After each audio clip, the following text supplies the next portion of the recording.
Hey folks, Leva here once again. Welcome back to another video. Hope you enjoyed my TV show collection part 33, Justice League. This is probably the first TV show video I've done.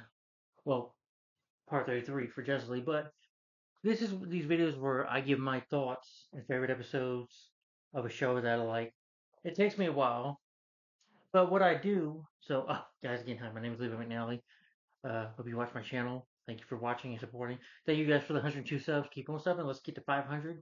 That's my goal, to get to 500 subs. Keep on sharing my channel. I appreciate it. Just remember, the one with the mask profile picture, people. Yeah, you can watch my other videos on my other videos on my other channel, but don't subscribe to that one. I keep seeing people subscribe with like near saying, no, we don't want that on that channel. We want it on this channel. But anyway, with these two, I've been on doing superhero marathon, and I've been on 2000. Now I'm on the TV show Justice League because the first animated movie for 2008 was Justice League New Frontier. Oh, I put on my Justice League shirt, guys. I'm wearing it again. Kind of made sense. I thought, wear this kind of shirt for this video, this type of video. And yeah, these are my thoughts slash favorite episodes of Justice League Season 1. 26 episodes. I know what you're thinking, 26, but the first episodes are three-parters, and the last one's three-parters, and the rest of them are just in two parts. Like I said, it's 7 characters. Justice League is a show where you have Superman, Batman, Wonder Woman, The Flash, Green Lantern, Martian Manhunter, and Hawkgirl. A team of all 7 of them who face evil. They face villains in here like Lex Luthor, Vandal Savage.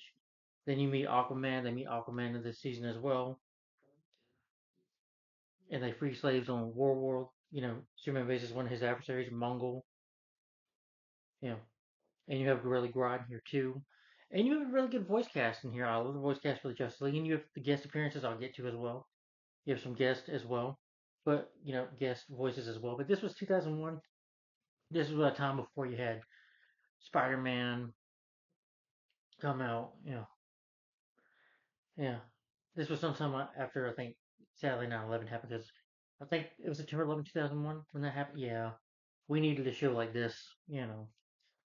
But it's an interesting show. This was a good season. I didn't like one episode. You know, there was one episode, two parters I was not a fan of. Thought they were just meh. But I'll get to that later on in the video. But I also have, here on paper with me, I have all the Justice League Season 1 episodes that are my favorites and stuff. Sorry, you probably see it. I know my handwriting's not good, but that's just the way I do it. And I'm gonna pull the DVD out because I kind of messed up on a little bit of episodes, but yeah, these are the episodes as well. I know what you're thinking, but I'm gonna go ahead and get to that right now. So enjoy, and yeah.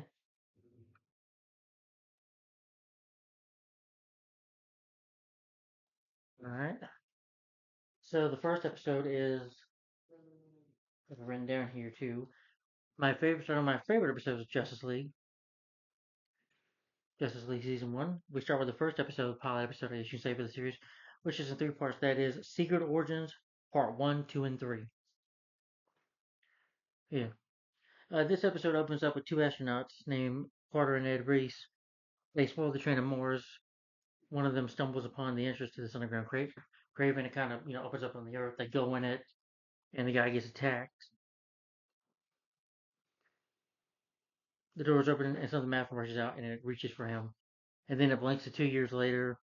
Batman makes a brief trip to the outskirts of Metropolis. He's been spying on the satellite communications facility, well, from Wayne Tech, that he's been getting. So knowing Batman, voiced by Kevin Conroy, he's doing detective work, of course. He realizes these scientists are not scientists because they talk weird. And when he catches what they're doing, he tries to fight them, but Batman has no success. So Superman comes in to fight them. Superman's like, need any help? Superman tries to fight them, but Superman has like these psychic attacks, messing with his brain, and they nearly kill him and Batman. Batman can't fight them really because they're stronger than him, because like I said, Batman is just a normal human. But Batman and Superman get away. One of them looks at, they look at Batman like, no, they're blowing up the facility. Yeah.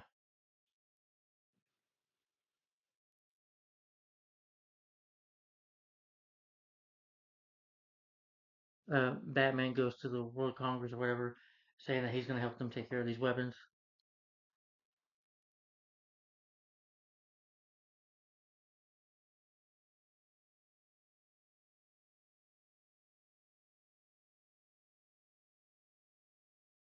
Yeah, V. Alan Carter, the guy that we saw in the beginning of the episode, Batman. I mean, Superman goes to him, of course, to make a speech.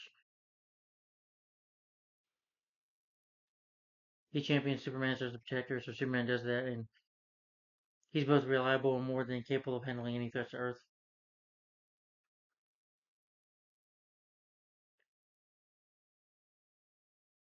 Yeah, they have Superman on TV. You see him dislocating weapons or whatever, militaries, missiles and stuff. And then you have the Flash, voiced by Michael Rosenbaum. So again, the same year Smallville came out, Smallville came out. Like I said, he was in Smallville. He was like Luthor in Smallville. But here he's a don't worry, he's a good guy. He's a hero. He's the Flash. And Flash saying, "Hey, I'm the fastest man alive, and even I can't be in 5 places at once." And then he, yeah, Superman works to disarm the world's nuclear weapons. Meanwhile, Superman also has these psychic attacks. So when he's just at home as being Clark Kent, that's his secret thing. He goes Kent, just sleeping and having this attack.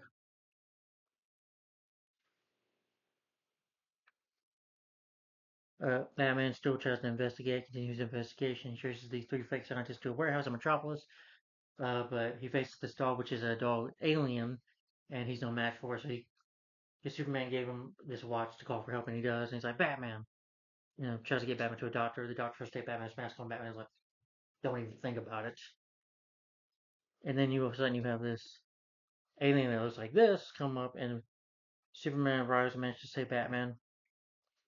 But these aliens come out and they fight him, and Superman, they say like they come out from the mouth like a big old beam that comes out of their mouth, and even Batman tries to help. Superman flies away, and Batman's like, "Where the heck is he going?"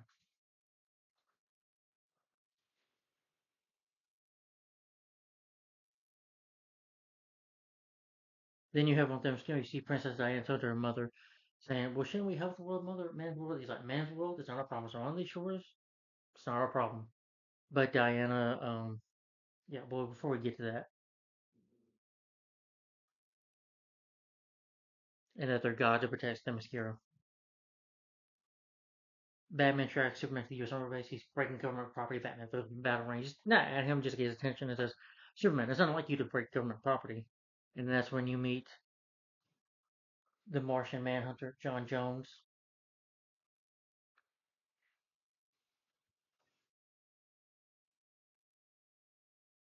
John Jones, sorry. Someone was trying to call me. But John Jones, nobody, yeah, I'm sorry, never mind. John Jones. And he, gives the appearance that he does that he had in the show. So he looks like this. He just shake hands, I'm John Jones, but Batman won't shake his hands like Superman, like, don't take it personal. He just doesn't trust anybody. It's like that's it's like wise decision. And he says that John can help them defeat these, I guess you could say, white Martians, if you want to call them that. The army comes up, tell him, you're under arrest, that's our prisoner. And then you find this military is actually aliens. The white Martians, they try attacking, and then the episode ends there on cliffhanger. And then we open up with part two.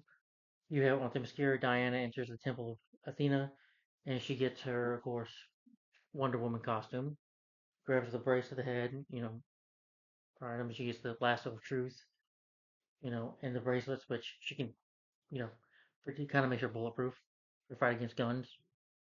Superman and Batman, John, they feel the same. They don't want to fight them.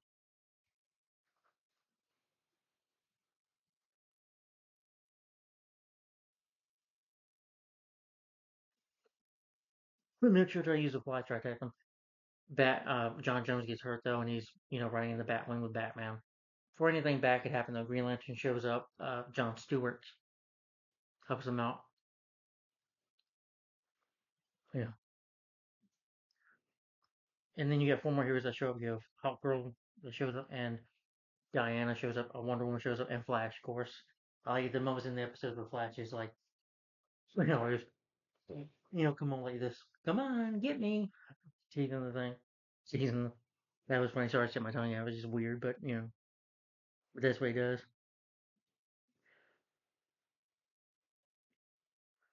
John tells his story to them eventually. Well, after they fight Green Lanterns, like, we don't need no amateurs here. And they're like, you want to see? You know.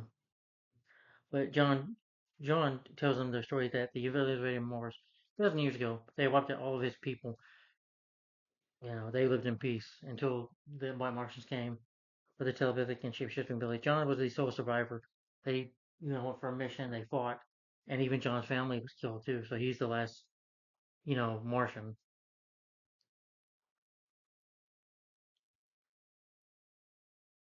He sealed them, but he was able to seal them right underground chamber for 500 years ago. But that's when you had the beginning of the military, that quarter, and the astronauts that get attacked that opened it.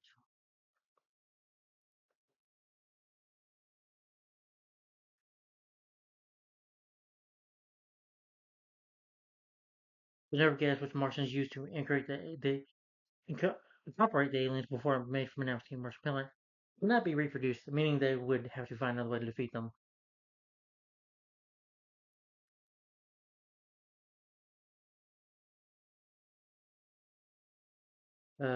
Superman and Hawkgirl team up. They head to Metropolis.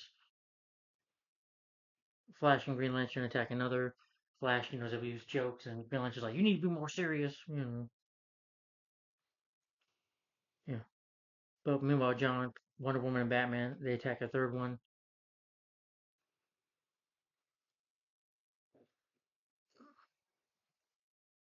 Superman and Hawkgirl get captured.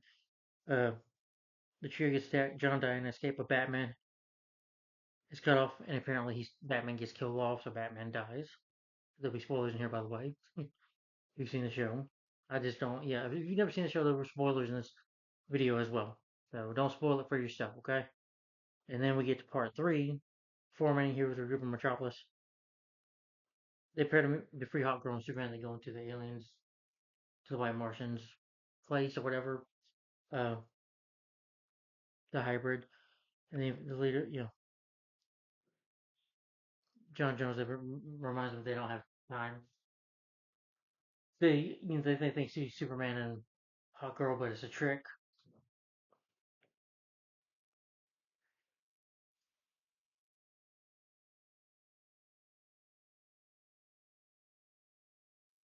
But the six heroes end up getting held captive. Spoiler alert, Senator Carter is actually one of the aliens. He's not really Senator Carter.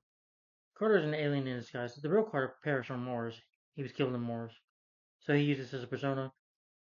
So Superman realized that you used me he used Superman to take down the Earth's defenses so he can attack and rule over the planet.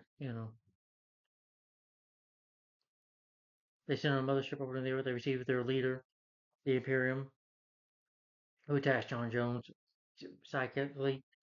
Yeah, he's like a big jellyfish, as I describe him. Batman appears though, and he's alive. John Jones explains that he has typically shielded Batman. He shielded Batman from detection until then. Batman had used the time to sabotage the crystal and reversing the field's party.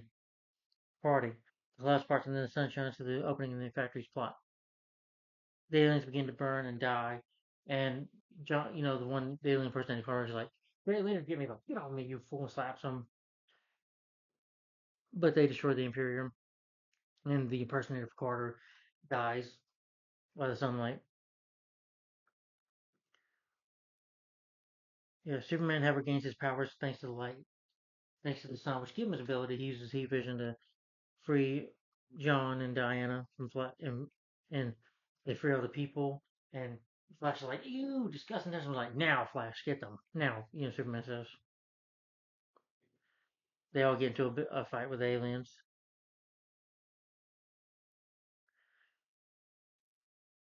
Diana lasts the shuttle, which Hawkgirl uses to damage it with her mace, and it destroys the Imperium and the aliens. They save the humans and they save the Earth.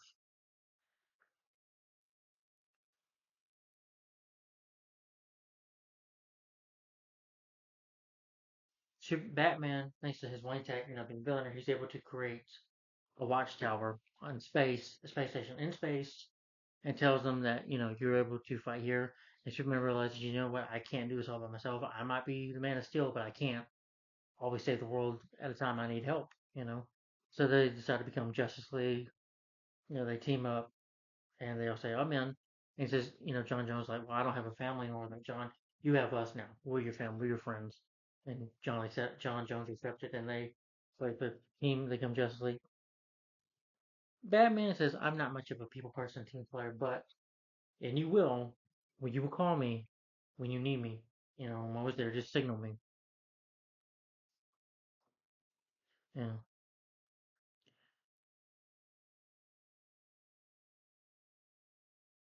Yeah.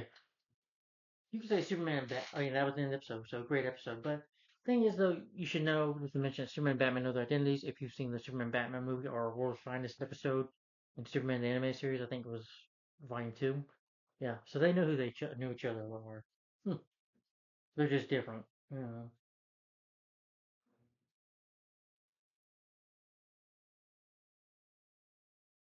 Okay. And the next episode, let me make sure it is the next episode. Okay, that was Secret Origins.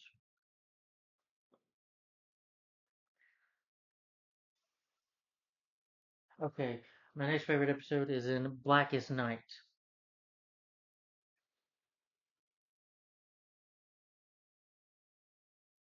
Yeah,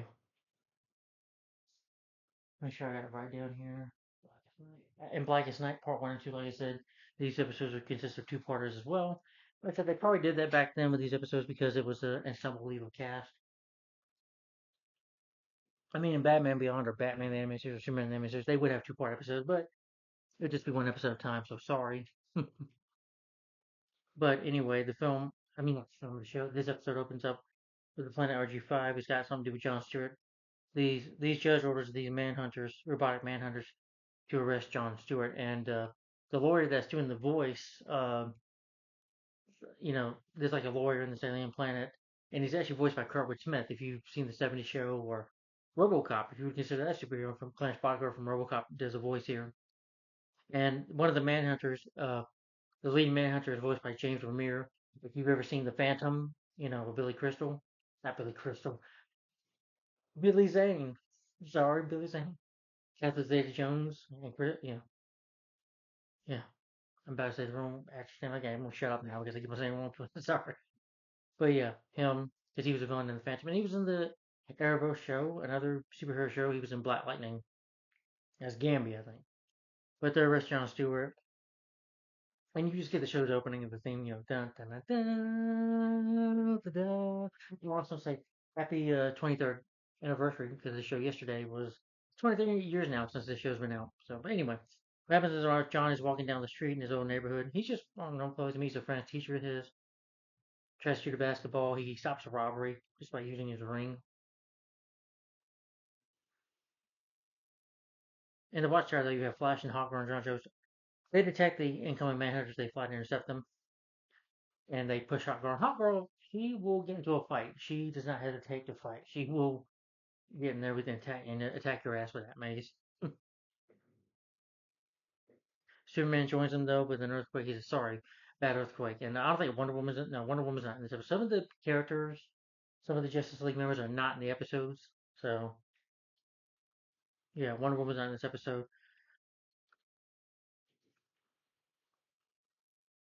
They leave, they fight, but John steps in and he says, and he surrenders stuff. They're like, "No, why?" And they don't know why. He's like telling them, "Stay out of it because I did this." And John lets them arrest him. They take him to Argus 5, which the Justice League and their ship follows because they want to know what he's on. He gets on trial for genocide. There's this space pirate named Kaji Ru testifies that he was delivering a shipment of smuggled weapons to the neighboring planet, Arcturus 4. When when John Stewart Green Lantern pursued him, a stray blast from his ring accidentally hit a vulnerable part of the planet's first, and the entire planet exploded. And it took 3 billion lives with it, so he killed 3 billion people apparently. During a recess, the lead confronts John. To know why he hasn't spoken up in his own defense. John says, "There's nothing to defend." He's like, "There's nothing. Don't you guys understand? There's nothing to defend. I'm guilty. I did it." And the episode ends there. And then we get in part two of the episode. Superman is not convinced. Uh, him and John Jones they go to investigate on Argus 5 what happened. Flash is ordered to stall the trial. He talks. Flash runs as fast as his mouth, and even Hot Girl and everybody's like, "You understand the way they do in Argus 5? The the accused if the accused gets guilty, So with the lawyer, and if he gets death, you'll get death. You get to die with him. Flash is like, oh boy, I better win this. And Hot Girl goes to talk to John's comrades from the Green Lantern Corps, including Kilowog. She fights them all. Hey, mind your business. You know what? You bunch of cowards. And she's like, you think I need this many to fight you? And she kind of tussles with him a bit. Until Kilowog stops and was like, you know what? We need to help John. Hot Girl's right. You know. And he tries to go in John's defense. But they say, well, Kilowog, the character voice with Kilowog, have you ever killed anybody with that? Is that forced you to do it? It's like, no. Well, who forced you to do it? And then the Guardians themselves showed up, which they give them the power of the ring, which they started the Green Lantern Corps.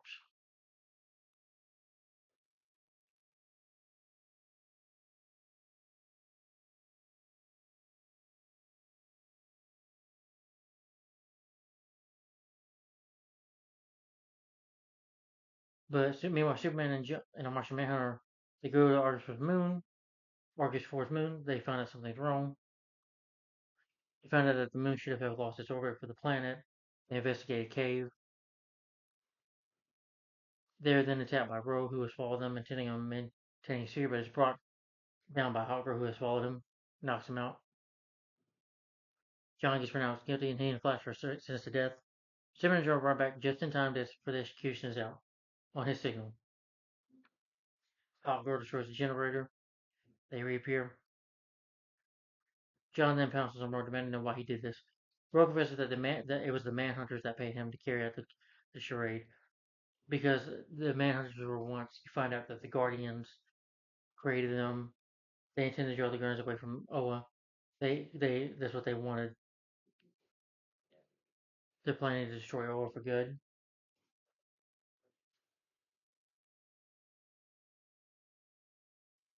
And the Guardians tell John that they built the Manhunter several thousand years ago before the formation of the Corps, but decommissioned them as the robots were unable to see the gray area between right and wrong. They reprogrammed the robots for more mundane tasks, but now realize that the Manhunters have been scheming to retake their old power. The League returned to Oa to find it's under attack by the Manhunters. Sorry, I'm just reading over a little bit. Yeah. But the leader, voiced by Jim Rose, he absorbs power in himself. John absorbs the battery's power ring. He uses his ring. He's like this. Says the Green Lantern oath. You know, it was an awesome, epic moment. I thought for John Stewart when he just, I forget the green. As black as night, as bright as day. You know, no evil shall escape my sight. Fear my power. You know, Green Lantern's light. And he says that and he defeats them. And the Guardians thank him. It's like, John, we were right to pick you for the ring. You were the right man for it. That he was worthy of the ring.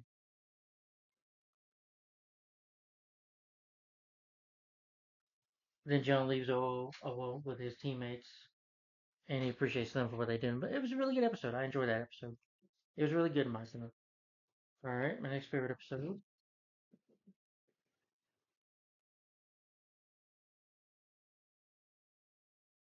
I just always use a paper for this. All right, next favorite is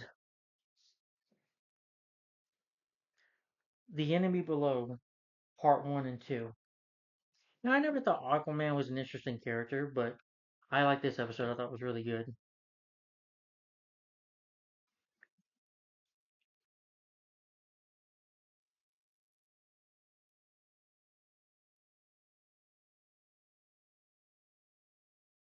It opens up with the U.S. Navy, though, submarine. They patrol beneath the ocean. They try to grab this submarine or whatever. They get attacked by these Atlantean ship attacks. And of course, it's the Atlanteans led by their king, who was Aquaman. The Justice League, they lead a rescue, they fight. Aquaman says, fine, you may rescue the crew, but we're keeping the ship. And Green Lantern was fighting with like, no, you're not keeping it, no way. Like, no, let's just, they save the people.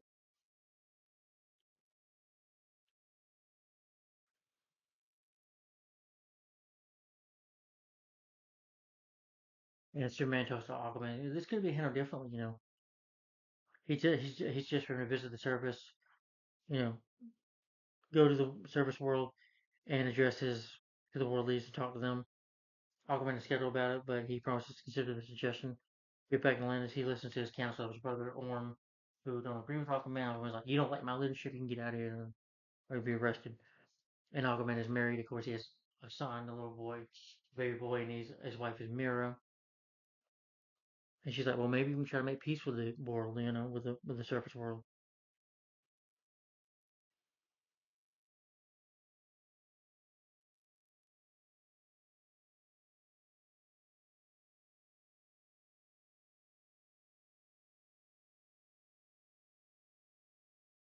Aquaman ends up going to the World Conference, which I thought was funny. People are like, "What?" Some guy nearly hits him, and he punches his car. But he walks out in anger. He talks to the world leaders, but they don't agree with him. Just then, a sniper fire, the bazooka hits him. Someone try to kill him. So we find out that somebody's dead shot. Aquaman, they put him in the hospital. Batman then appears and orders that he should be moved into it. They move him to a water tank because he'll die.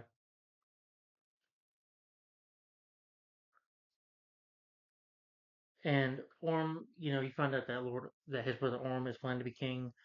That he was the one that hired Deadshot. So he fools Mira and tells that he's the current king now in his brother's absence, and that his brother might be dead. The League end up, they play a trick. Like I said, Master Manhunter is a shapeshifter, so he pretends to be Aquaman, and Deadshot tries to take a shot again. He gets away from them, but he gets captured, I think, by a Batman, and he tries to question them. They try to question him, he's like, babe, I was hired, you know, for that he's just a hired gun. That's what Deadshot does. He just hired to do a job, he does it. Yeah. But I think Deadshot is one of Batman's. When it was Batman, he says, "Let's go for a talk." It's like, how does Batman do it? Superman's like, I wonder always why how he does that. But Batman gets him to talk.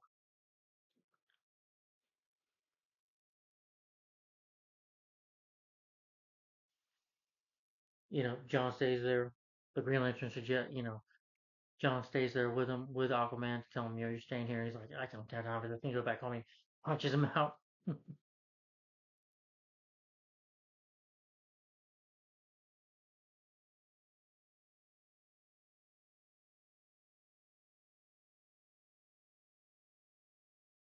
But they go to the second battleship.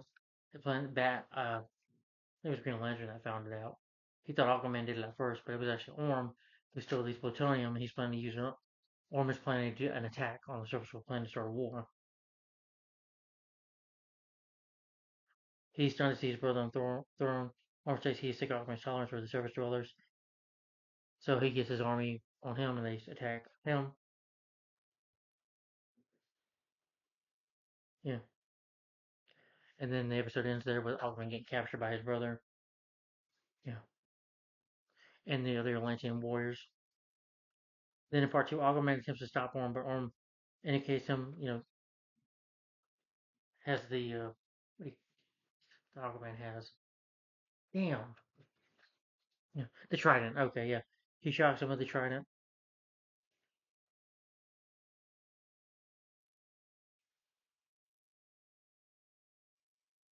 He keeps on trying to kill Mira, but Mira gets suspicious.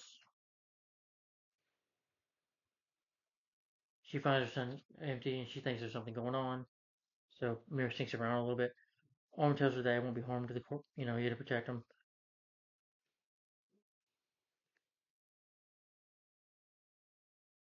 They try to go to Atlantis, but they get attacked by Orm and his army, and he basically tries to nearly drown them, but he is saved.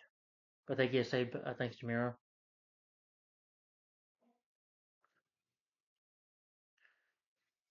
Orm tells him what he's gonna put Aquaman on this rock, and has his son too. He's gonna kill them both by this rock going in lava, killing him. Aquaman's able to break out of his chain, but another chain, so you don't see it, but he cuts his arm off.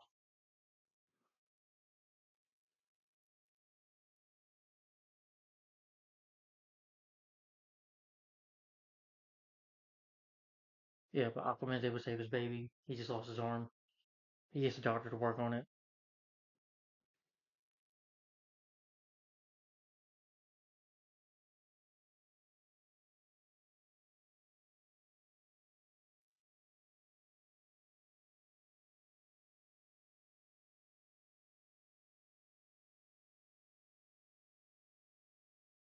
Uh, but he has this weapon.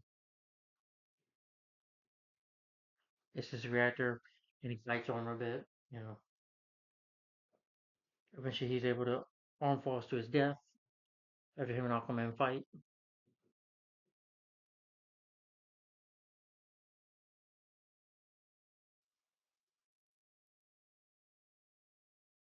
But Brick and his men get arrested. They get locked up. The League helps them out. Aquaman reflects on his mistakes and appreciates what they did for the sake of his son. And really appreciates what they did. And kind of a little later, he does become a member of Justice League, but we won't see any more Aquaman. I thought I wouldn't like this episode, but I did. The Enemy Below was pretty good. I thought it had a good story and as a good episode. And I like seeing Deadshot and them confront Aquaman. You know, I thought they did a good job bringing Aquaman into this episode, but that was The Enemy Below Part 1 and 2.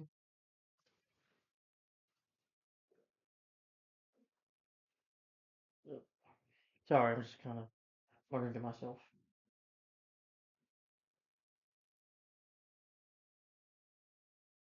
All right, and the next episode is my next favorite episode is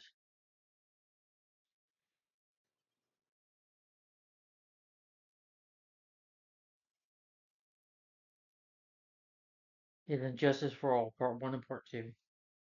This episode I thought was really good. Yeah,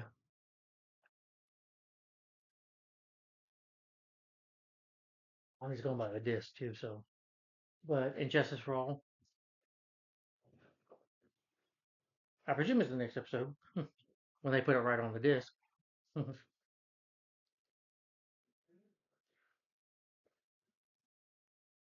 You have at the beginning of this episode in Just Well where Lex Luthor, um, you see that he's using kryptonite on Superman. He's like, "Oh, Superman, I've always prepared for this day," and he confesses to his crimes, criminal activities, but he gets exposed by the Justice League when Superman's like, "Oh, I'm fine." He like treats the kryptonite, and then you realize it's John Jones in disguise as Superman.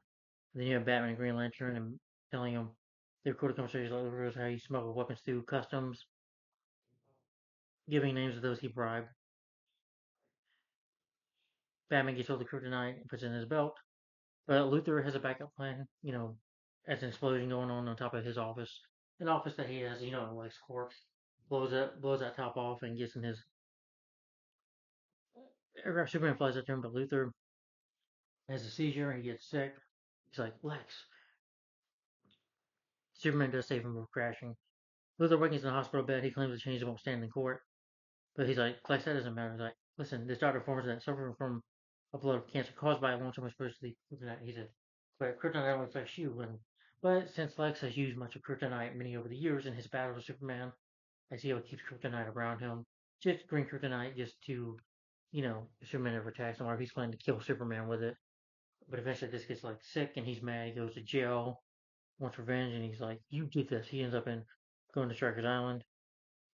He gets annoyed by this ultra humanite who's like kind of like a talking gorilla, but yeah, that is him right there, the ultra humanite. He's just watching TV and he's opera since he gets his stuff in prison.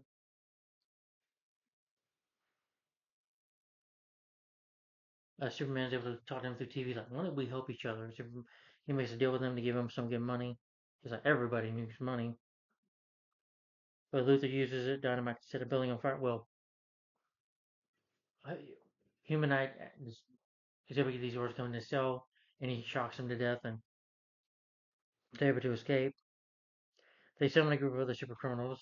You have Cheetah and Copperhead who are about to fight. Then you have the Shade. Cheetah, who's a woman that was like a researcher. Copperhead is like a snake. Actually, when he bites you, is like poisonous. And the Shade, who has like I don't know what he calls, but when he hits you with this button, it'll shade you. Like you're like in the dark. And then you have Solomon Grundy and then Starfire, and he proposes one thing to them with money, but to destroy the league. And the first attack, though, is called the Injustice Game. They lure them into a trap as a human, which is hostage, but it's Cheetah in disguise, and they fight them. Batman gets bitten by Copperhead's venom. Copperhead is caught and arrested. Superman and Green Lantern try to, I think Superman and Flash trying to talk to him, but he won't talk at all. Luthor breaks the gang. The failure say he won't pay them. Solomon Grundy grabs like, "What you gonna do to us?" You know. But then Joker, again voiced by let's look at voiced by Clancy Brown from Superman the Animated Series and Batman the Animated Series. You have the voice of the Joker showing up. And you're like, "Oh, Lex, we just need extra help." I can't do that voice like Mark Hamill, but Mark Hamill voice of the Joker once again.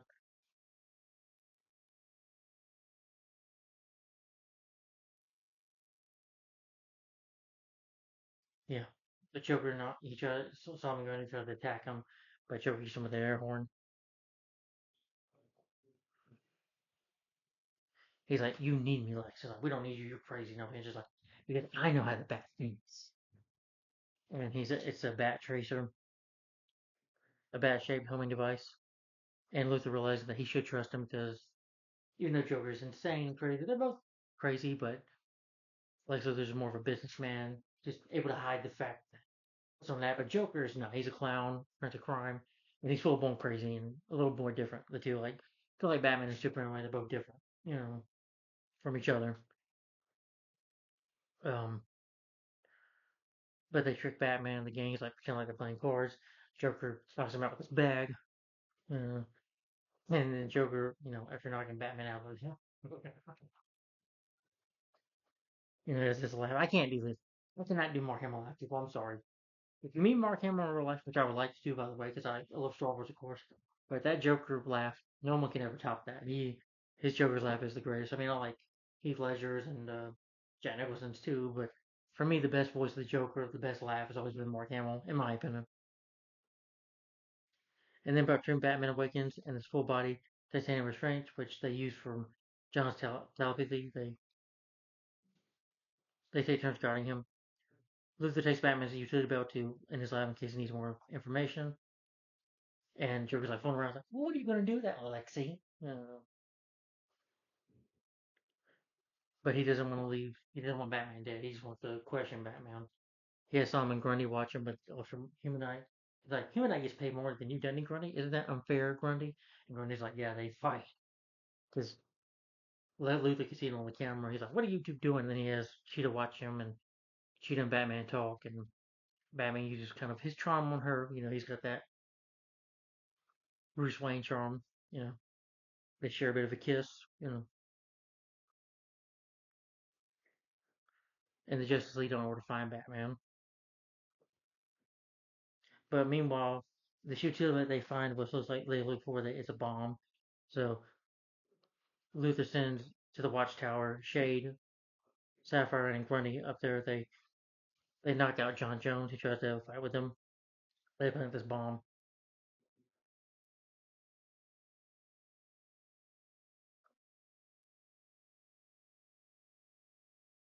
Superman and Flash come back trying to after they interrogate Copperhead.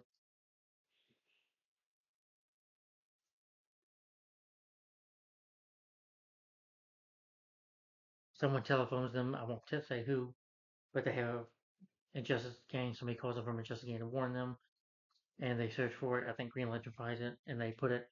Thanks to Flash getting super speed, and they open the door for the door in space, and realizing and Flash realize somebody betrayed them, and they think it's Cheetah.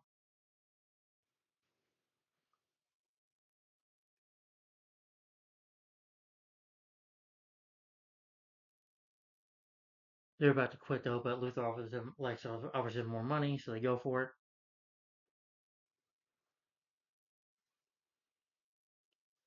Joker gets to taunt Batman. He's like, "Oh, want some popcorn? Yeah, more for me." It's like, "I'll give you a little cut, Batman." And Randy stops and is like, "Oh, you took all the fun out of it."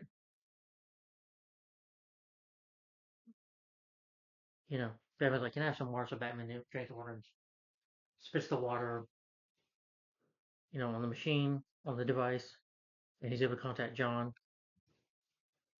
Human Knight deceives a treatment that stabilizes Luthor's condition, increasing Luthor's chest and containment suit. Ronnie runs. He's like, "Mr. Luthor, Mr. Luthor, he got away." Luthor decides they first need to take care of the traitor.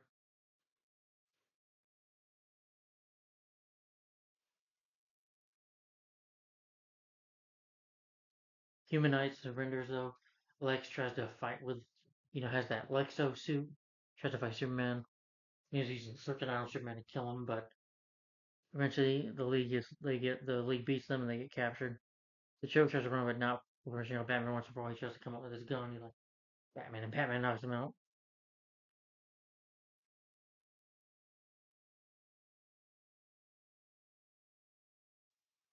It's real that Batman, appealed to the human outlet letter regarding him long before he chose right for the Watchtower bombing. But Batman promised to uphold their deal, paying double the free Luthor was offering. Yeah. And at the end of the episode, though, he's enjoying it. Humanized watching his opera program. Ultra Human, just smiles and Lex Luthor is jealous of like, oh, on, you idiot, you did this. He's better, but now he's got to be tortured by this. And he's in prison back on Strikers Island. So, yeah. But that was Injustice for All, Part 1 and 2.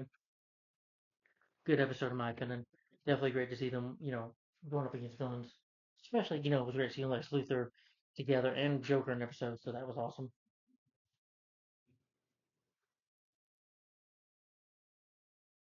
Alright, that was Injustice for All, Part 1 and 2. Alright. My next favorite episode is Paradise Lost, Part 1 and 2. Now, this episode has to do with Wonder Woman. Yeah.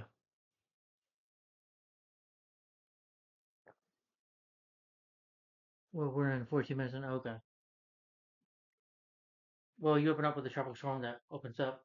Wonder Woman, Superman, they rescue these drivers. And then Wonder Woman sees a girl in a tree in the weather. She's about to fall and get hurt real bad, but Wonder Woman saves her. It's like, I got you, little sister. And she is her mother. She says, I can't do anything if anything happened to you. And Wonder Woman becomes homesick. She thinks about her mother. And there's this, you know, uh, red light, green light pole that almost, Superman has to grab her. She's like, under Superman's encouragement, she says, she's been away from home too long. So Superman's like, well, why don't you go ahead, Diana, go back there, go see your mom. You know, So she travels back to the island, but she finds that the island is a ruin. It's like all blown up, and her Amazon sisters, they've been turned to stone. She searches for her mother. She finds her, but is statued as well. She's crying, but like, I should have been here to protect you. And then she meets a sorcerer named Felix Faust. I forget who voices him, but the voice actor for him was really good. Diana confronts him. They fight a bit. He tries to use his emblem, whatever you want to call it, to turn her into stone too.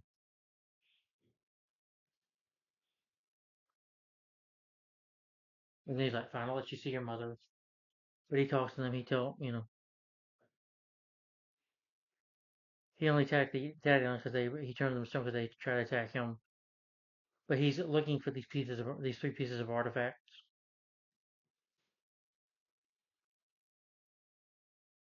He turns her, he says Diana sees her mother get from stone, but he turns her back. Plus, what Fox does, he blackmails Diana. Gathering these three artifacts, he claims that if she brings the artifacts back to him, he will restore the Amazons. And Diana agrees. He gives her a minute of time, like an hour or so.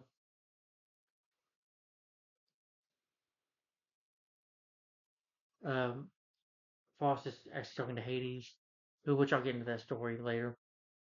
The character of Philip and Flame he's talking to. Wonder Woman calls Batman for help, learning if Faust won't say anything, but Batman investigates him. This giant stone attached to her attack, she gets the artifact, but she fights the machine. I mean the she fights this not artifact.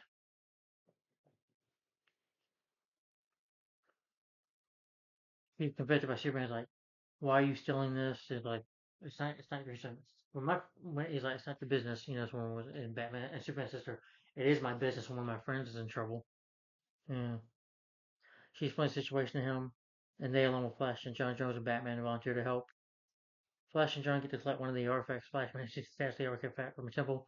But John Fire brings the snake. You know, John does like, well, maybe you should think before you do this. But Flash just, Flash just runs in there really fast.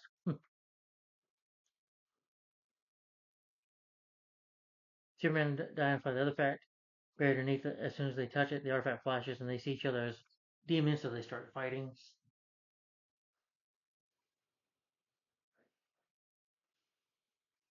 Superman eventually sees Diana in the reflection, realizes it's her. Superman defends himself, fights back, but Superman reflects the fight to Diana. He's attacking and he's like, Diana, it's me, Diana. And she keeps on attacking. She like kills Superman almost until she's like, and my third is like, where's Superman? He like points to a mirror and she sees the reflection. Back in Slim's Skimmer, Foster talks to his unknown Lord Hades and tells the two confronted that they're going to take over the world soon. And then we get to that episode. It is there. Then we get to part two. Diana apologizes to Superman. Anybody understands why she did it? Batman researches Frost's background and finds that he was a respected professor of archaeology until he lost his position for dabbling in black magic and having hysterical ideas. Frost had gained his revenge on the people who fired him. Batman continues to say that he read Frost's diary and saw references to Tidus. Diana realizes that Frost is working under the direction of Hades, Lord of the Underworld. She explains that her mother had a brief relationship with the god before he was banished for betraying the gods to the Titans. The gate to Tardis, which is like hell, basically, located, well, the underworld, and his punishment for betraying them for what he did, you know, betraying them is he has to rule over the dead for forever. Despite that, though, she has to give false the information. And he's like, I'll give you my back. And like, now I'm going to kill both of you. Eventually, the Flash snatches the Mill away from Voss. The Justice League member shows up because they know he's going to betray him. Voss attacks them,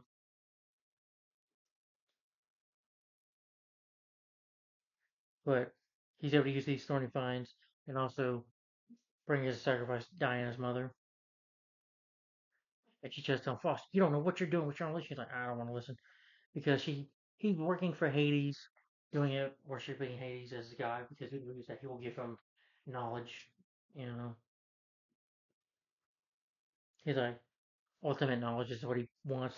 Eventually, he gets Hades out and he touches him like, and then he begins to repeatedly interpret Hades explain well, ultimately pain and suffering. That is all man will ever know. So he set him up. Wonder Woman Olympia, they try to fight with Hades, but Hades comes off as no match. He's like, you really think you can fight a god? Hades uses his magic to summon a mermaid skeletons, which Batman fights with a couple of swords, which is cool.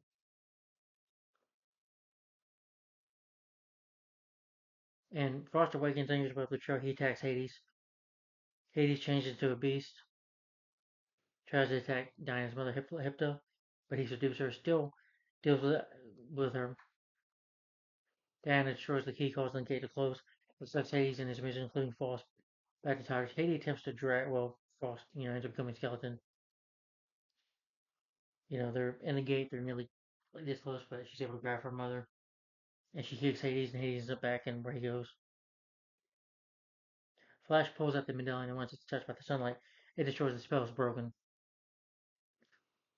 and their sisters come back because with Frost gone, destroyed, his spell is broken.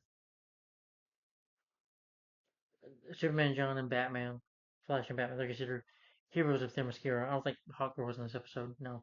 However, because Diana brought the scroll over bringing men to the island, which they're not supposed to, her mother expels her. She's like, I understand. And Flash tries to say something in defense. We're like, no, Flash. Just don't make this any worse than it has to be. And she's like, you're survived forever, Diana.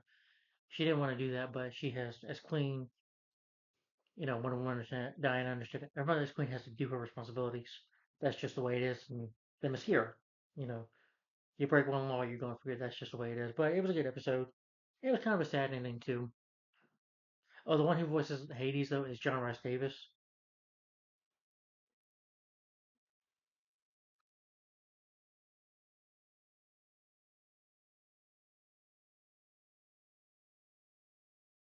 Oh, Green Lantern Hawkgirl did not appear either.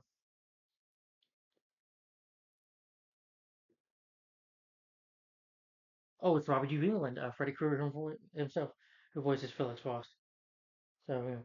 But anyway, that was Paradise Lost episode. Good episode, in my opinion.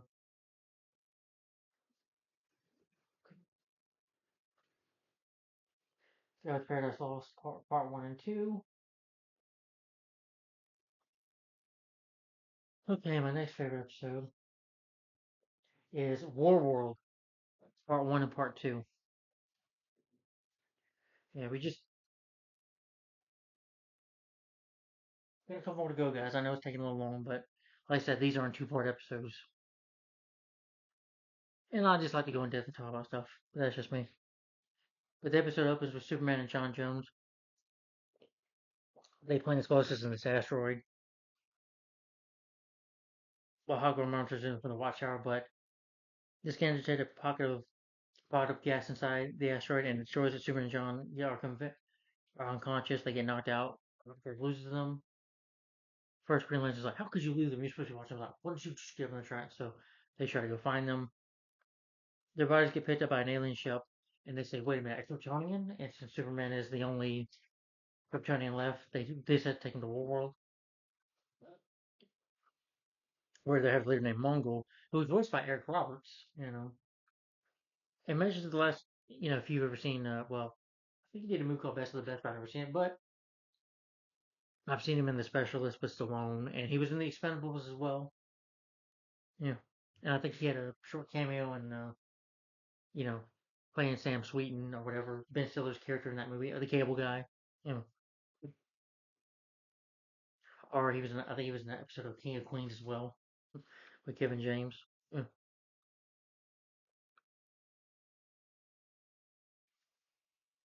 Mongo assists the latest Guardian fight between the reign of the champion Daigoro and the latest contender. Daigoro eventually wins. Mongo calls the ship's captain who brought the latest contender. He complains about, what they're doing. The captain assures them that they have a Kryptonium and that they'll give him a good show. And Mongo's like, good, bring him in. But in the Watchtower, yeah, but Green Lantern and Girl are searching through the asteroid trying to find out what's happening. They do find a little piece of evidence. They picked up the slave ship. They follow it to an outside world.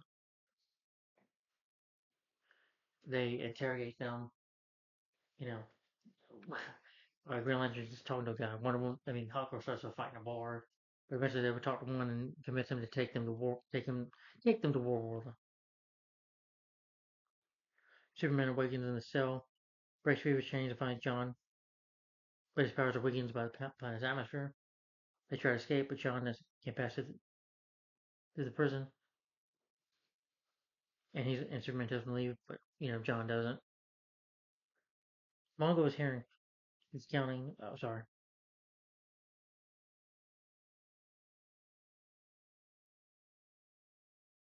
Since Superman tries to escape, he wants to make an example of Superman by immediately matching him against Drago. Drago. Yeah.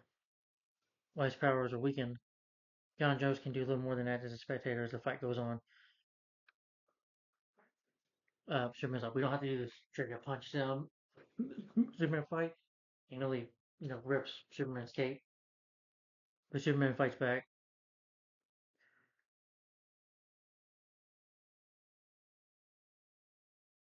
But Superman's able to defeat him.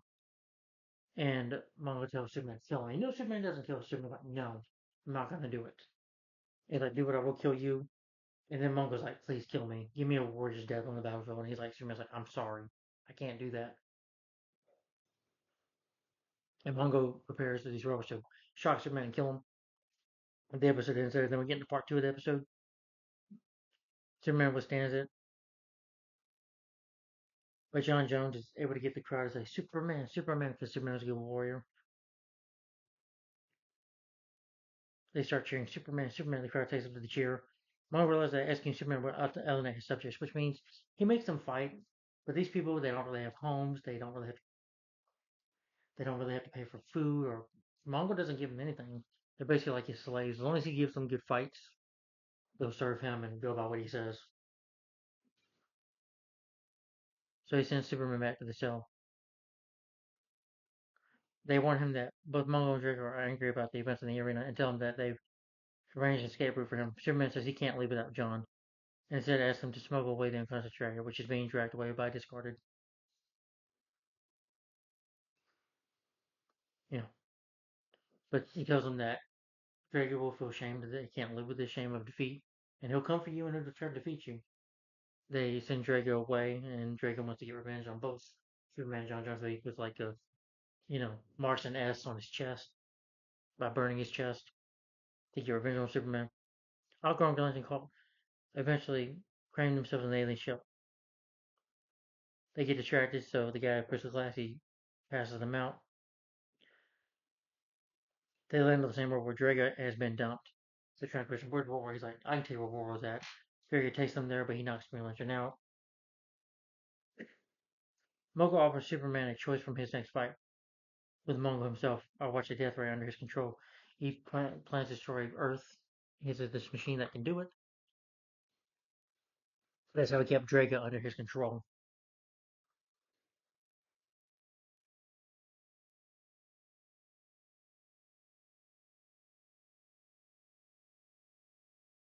But Mongo and Superman fight, and Mongo's a pretty good match for Superman. Nearly beats the crap out of Superman, but Superman does eventually fight back. Until Drago shows up, try to fight Superman. He's like, Mongo, you don't, he tells Drago, you don't want to be here. But eventually, Drago somewhat, he's like, you got a victory in living too. There's no point in death right now. Yeah, but Drago's like, let me, and he gets back at Mongo and knocks Mongo out.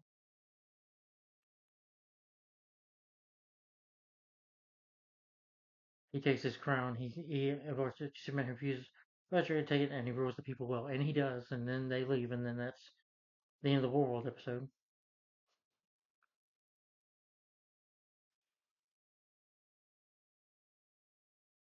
Yeah, but like I said, Eric Roberts, great actor, is the voice, and that was cool. Really enjoyed that episode. That was War World Part 1 and 2. Alright, the next favorite episode of mine is called The Brave and the Bold Part 1 and 2.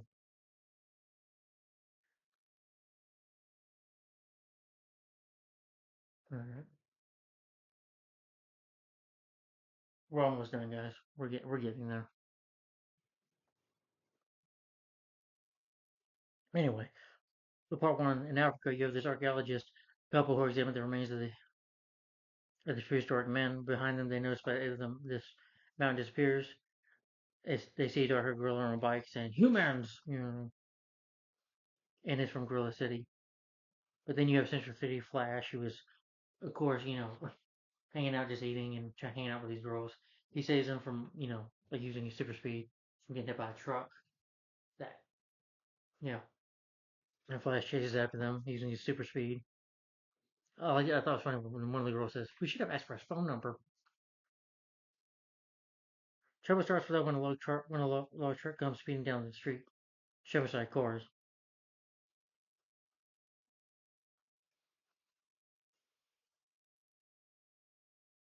Flash takes after the truck.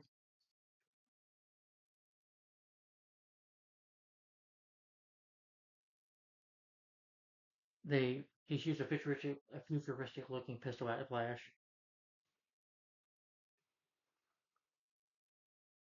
The fan and occupants really save from falling because they crash on the bridge, but Greenland just ever used his ring to catch them.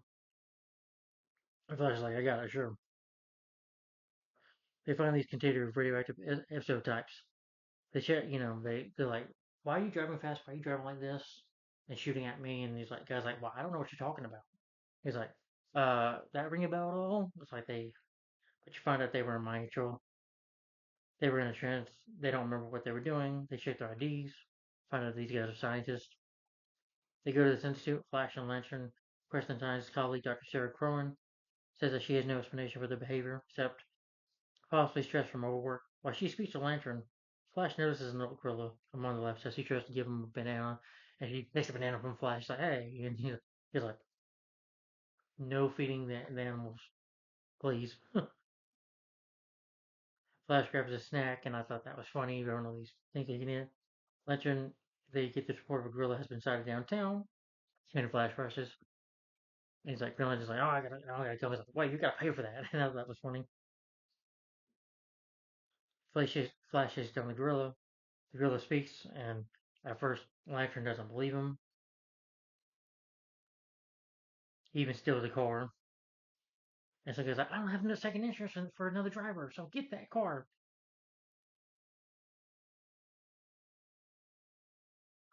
But Flash gets arrested. I forgot to mention that Flash has a dream, a bizarre dream of running and when he became the Flash, when he got struck by lightning, becomes really fat, looks himself in a picture, like it's just like nails. Ah. But the cops try to question him because they think that he has something to do with it. But Lantern's able to get him out of prison. Tells him about the talking monkey, the talking gorilla.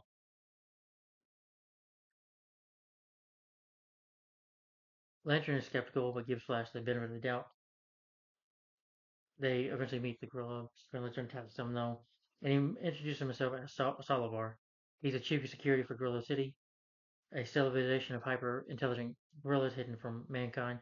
The city has been peaceful, has always been at peace until recently, when Gorilla Grodd, who's a genius mad scientist, went rogue and developed a mind control helmet which he can wear on his head that he used to take over the gorillas.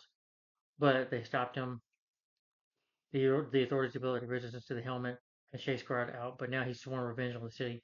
Savitar Silver says his investigation has found an email correspondence between Grodd and Thorn.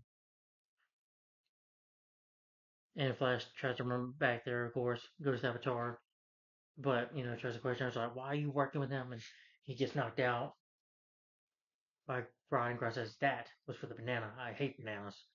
And they get, Avatar and Green Lantern show up. He's like, as long as we're wearing these headbands, Grodd, you can't control our minds, but I can control his. And he's talking about Green Lantern. I mean, Flash. Flash tries to fight him. He can't get Flash's run fast. So Green Lantern's like, I'm sorry. Punches, gives him a good punch. Eventually gives Grodd time to get the leaves. He has his machine go off. Grodd's like, I'm sorry for the hasty exit, but I have a city to destroy. Blows his weapon off. Flash is knocked out. Green Lantern and Savitar nearly get knocked out from this explosion. It ends there. All these episodes end on cliffhanger, by the way. And then you got part two. From the Watchtower, you have John notices the absence of Central City. Tell me about Wonder Woman, Hot Girl. They go there.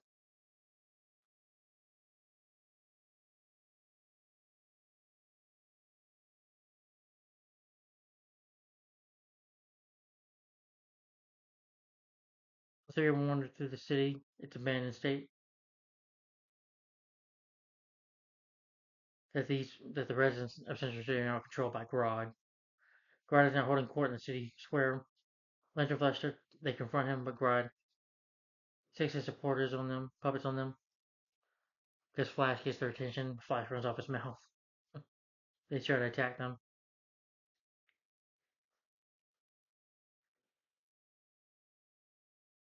Uh, Batman is able to help them as well. Wonder Woman and Hawkgirl and John. They get captured by the city security forces, where the other apes, from Gorilla City, question them, and then they fight with them too to escape. And then he realizes that Grodd has something to do with this. He's like, and the Justice League tell him that they can help.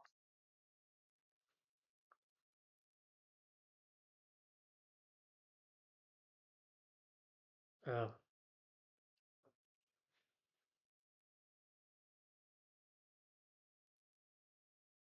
Eventually, Gorilla City plans to get revenge by destroying it. So Grodd left the sabotage device behind. Flying over the Atlantic Ocean, Lantern's able to stop it. By Flash and Saboteur, they go fight Grodd. And funny enough, though, Flash is able to defeat Grodd. He's able to, disable his mind control device, and he tries to use it on Flash again. He's like, shakes his brain. He's like, why'd you do that? Well, and Dr. Karn, whatever her name is, says, he didn't mind control without me. I loved him. She was not under his mind control. She willingly helped him capture the armor and tip those moves off. But they were able to save them. Wonder Woman is able to grab one. She nearly almost gets killed. Batman tries to find her in the rock, and uh, John is behind him, just does this on the shoulder, touches him on the shoulder, like, it's okay. But you find out she's alive.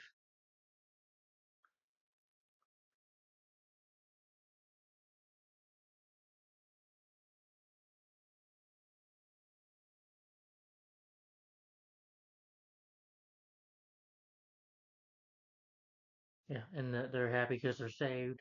And Diana sees, Batman's gloves are dirt. That means he tried to help her, and she gives him a kiss on the cheek. Yeah.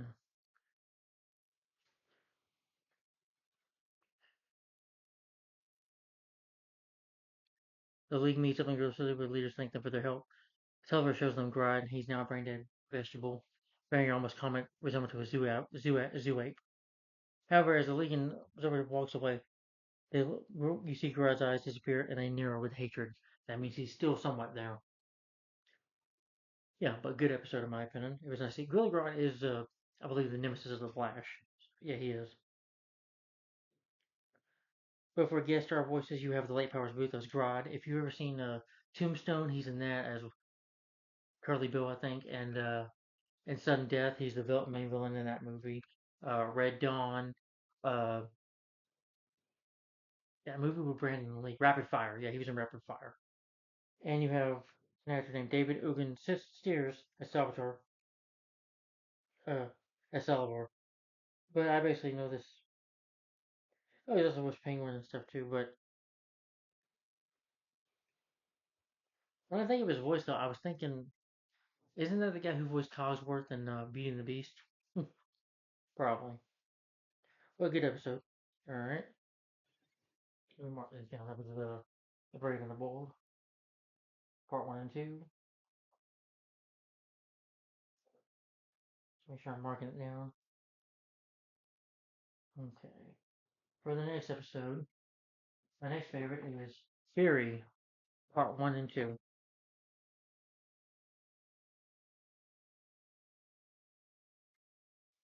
It opens up with this Gotham biotech, a second ingestion again Copperhead, Shade, and Solomon Grundy, and the Ninja Takasugi. They're led by a blonde woman. This woman removes, a small plant goes from her throat. They get attacked by Batman. Batman is able to take most of them down, but he's no match for her, for the blonde woman. Batman gets this, even though she knocks Batman's out, he's able to grab this necklace over her, which Batman finds out. Batman finds out that it's from Themyscira. You have Wonder Woman who's, she's in the store just looking, and this woman where Mega's like, "Why don't you just try some sister or something like that?" And she has her man's rude behavior. She sees this guy not moving out for this woman, so she basically picks his car up, puts it back down. He's like, "Next time, know your man." And she's like, "Yes, ma'am." Batman finds her though and tells her about the break-in. Says that it's a woman's strength, that it was from Themyscira. She's like, "Well, that's impossible because women are not allowed to leave from Themyscira. They wouldn't do that. We're not thieves." And her name is Arza. Arza tells the group that their assignments, but she's able to use her charm, especially use her charm on Copperhead. And so, Grundy's a zombie and it's a buffoon anyway, so he's a fool. But Arizo was able to convince him. Since Diana's got banished from the Paradise Lost episode, at the end of that part two episode, Batman gets Harper to investigate. She knows the group of Amazon soldiers. Only they capture her though, and they take her to the Queen. And she's like, "Why are you?" Diana's mother's like, "Why are you here?" "I'm a friend of your daughter's. There's something emergency. We have an Amazon thief." Then the gang takes property. They tell the Justice League on surveillance camera. Whereas they're just like, "Hey, Justice League, come and stop me in the Justice Gang if you dare." And it brings Superman along, but she's able to fight with Superman. She has a gas grenade that affects him with some kind of virus. Superman starts coughing, nearly passes out. She's like, "Superman." She runs. She's like, Arizona and Diana know each other from Amazon. I mean, from here, but she's able to like pick her up and push her out of the way. Green Lantern and Flash pursue her, but they get sick too.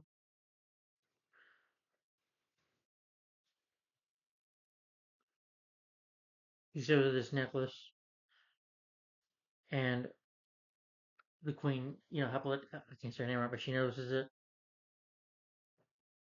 But she tells the story of Erza. She was, unlike the other Amazons, she was born immortal in the outside world. As a child, she escaped her country when it was devastated by war, losing her family in the process. She fled in a refugee ship, but it was attacked by the pirates of the sea, then sunk. Given the dense area was the source of our retreated them secure a floating piece of wreckage. They adopted her, they trained her in their arts, magically gave her super strength. Hot Girl and the Queen investigate a hidden chest containing menace to the outside world and books on German warfare. Lantern and Flash return to the West Side, but they, like I said, they get sick. And all the Copperhead and Grundy and Star Survivor, she gets them sick too. But she keeps the women, and she tells them their plan that she's planning to wipe out all of mankind, kill all men. Or being sure about, yeah. And then the episode ends there. Then we get into part two.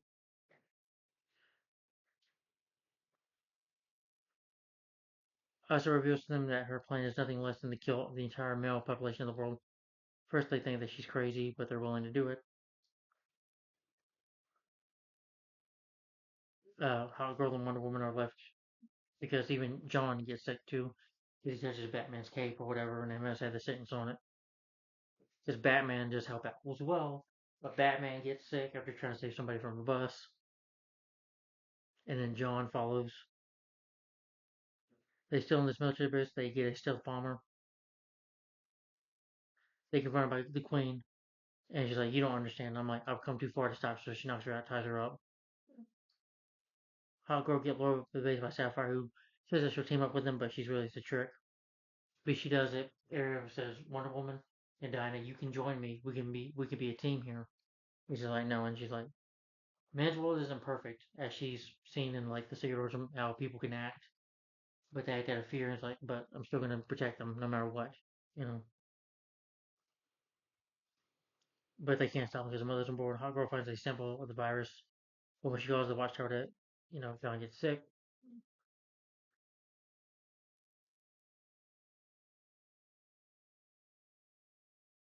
Ezra, you know, she tells Queen tells Ezra, you were left to a man. This man saved you, saved your life, and coming all the way here, he had a heart attack, and he's the only man buried there. And she's like, the one great action of one good man does not meet the need of the few, or whatever she says. So she doesn't do it.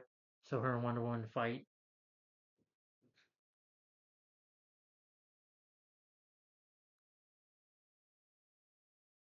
He thought it wasn't important at first, but apparently it was. Queen.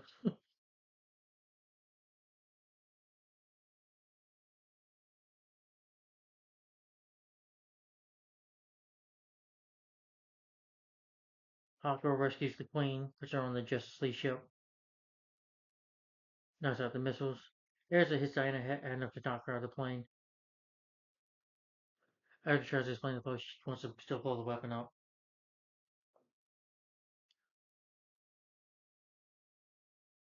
But I think she gets destroyed in the plane unless we see her in another season. But Dan learns that Ezra was never supposed to Manzor, or she might have been seen that some of them have noble qualities. When she gets inside of Flash's marriage, well, she almost reconsiders it, but they save the world, they save people from getting sick, and then they save the day, and that's the end of the episode. So, good episode, in my opinion. Yeah, let's see. Oh, Julia Bowen. Okay. Yeah, okay. The actress from Happy Gilmore and Modern Family.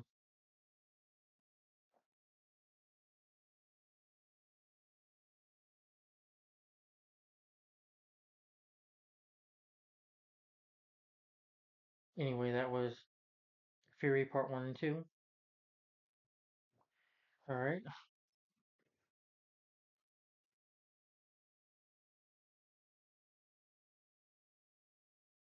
Fury 1 and 2.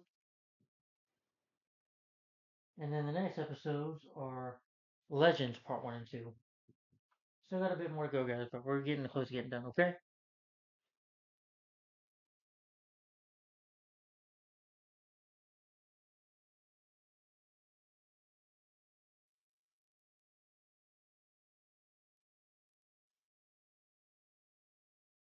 Oh, okay, there it is, Legends.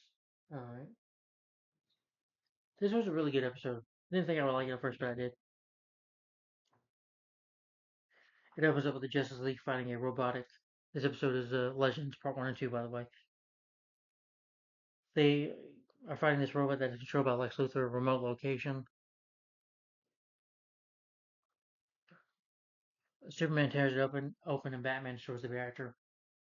Following the explosion, the Flash creates a whirlwind to prevent the robot from falling over his teammates he just created, but following the explosion, the Flash creates a whirlwind to prevent the robot from falling over his teammates. However, this reaches such a high speed that he transports John Stewart, John Jones, Hawkgirl, and himself to alternative Earth that resembles 1950s. They see somebody waving at them, and the way people are dressed up in the 50s. You see an ice cream man who's like, and John's like, I haven't seen that since I was a kid.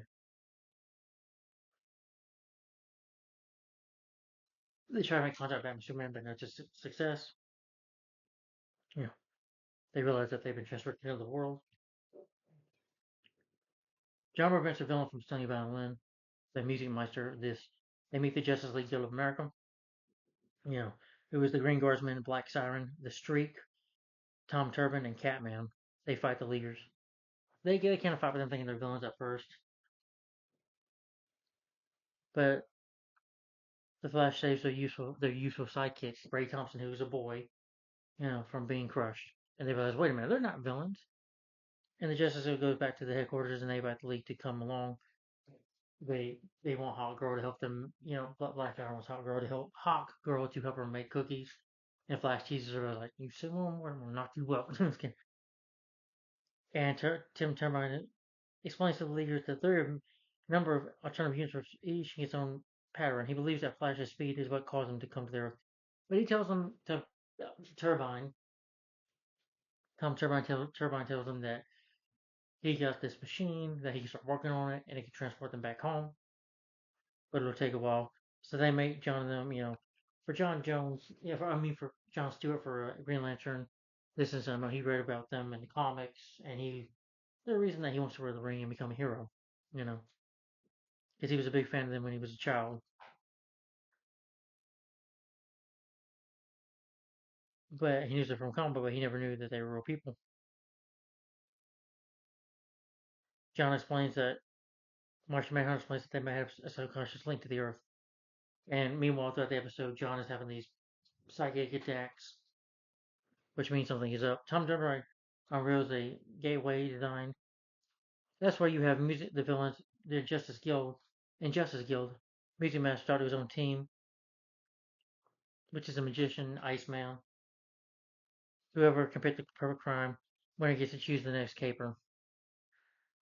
They get a letter from them. This is like kind of like the Batman 60s television show in a cheesy way, where they talk like, you don't have two cops in town that says, thanks, sir, and be good and all that, be good in school, Ray, and you'll go, like, yeah, I can't wait to get all that punching and all that whacking. They get like the red phone, like kind of like from the Batman 60 show when Batman had the red phone. They call him for trouble, but then the Streak and Green Lantern go to stop. They kind of switch. Tom Turbine says to fix the machine. They stop Sir Swayman from stealing the flame of Rasputin, but he manages to music much pursued by Green Lantern and Guardsman and Hawkgirl while trying to steal an antique airplane. And Guardsman tries to tell her, "Don't destroy the plane because that's an antique or whatever." She's like, "Okay," but Dr. Blizzard is converted by Flash and Black Siren. Catman and John Jones go after, along with their sidekick Ray, steals the trophy for a tennis match. But John Jones starts having the thing. They try to help him out. John Jones and Catman catch Sportsman, but John once again sees the imagination of city being destroyed in a nuclear explosion. Catman goes back to help him. Meanwhile, in the graveyard, Hawkgirl, she kind of gets knocked out in a fight. She wakes up and discovers that surprise that horror that she finds the Greys of Justice League that they're actually dead. That she's like, "What's going on here?" And then it ends there. Then we get to the episode part two. Hawkgirl tells her teammates of their Greys, but Green Lantern refuses to believe it. Like, no, I don't want to believe it. Then he sees and he's like, "You were right." And they start to investigate. They talk to the ice cream man. He's like, "Please don't." He's listening. Who's listening? And he wants to tell them, "I keep on driving."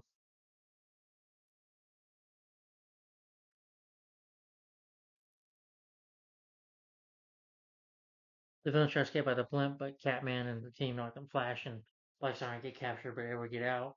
Get saved by Green Guardsman.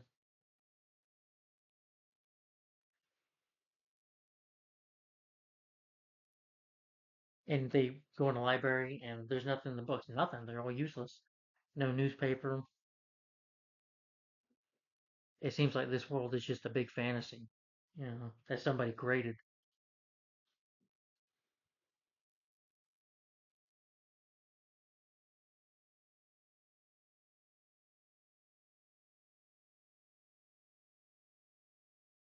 Green Lantern and Hawkgirl go to the library and find it deserted.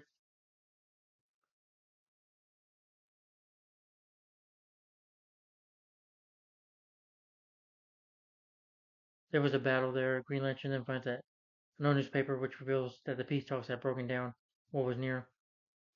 It was dated 40 years, the same day as the last Justice Guild comic, when they died. After their victory, Guild of America, they return with Hawkgirl and Green Lantern waiting for them. Green Lantern shows them a newspaper that reveals the Guild was still in battle, with a giant red robot attacks the town. Green Lantern prevents them from leaving. He's like, "We're not done talking yet."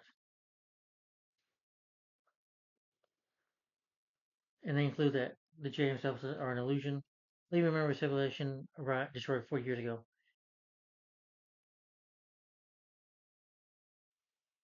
But their death was caused because Justice League Guild. That's why the comic was created. The Guild asks who's creating this illusion. John just says that he knows. He goes to Ray and uses his powers on him. Ray's like, "What?" And he uses his powers on him, and we found out Ray is a hideous superior mutant, which is creepy. With his psychic ability, after realizing he's like, "Oh, this is my world. Get out." His telling needs to make him very strong for the Justice League to fight him. They battle him. The Guild sees what's going on, but they hesitate as they defeat Ray will break the illusion and everything in, but they realize that this is wrong, what he's doing, and they choose to stop. He's like, "What are you doing?" And the Guild fight him, and they defeat him, knocking him out. With his concentration gone, he disappears, and the Guild goes forever. They, give John a goodbye, and John gives him a goodbye.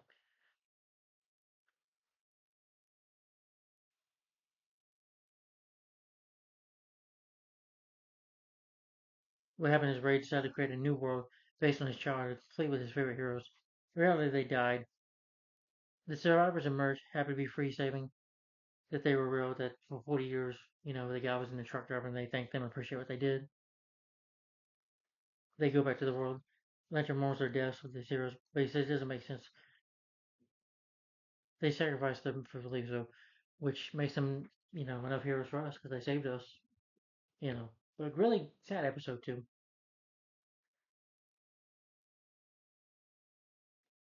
Oh, you have Neil Patrick Harris does the voice of Ray. All right, so that was Legends Part 1 and 2. I know, guys. I know.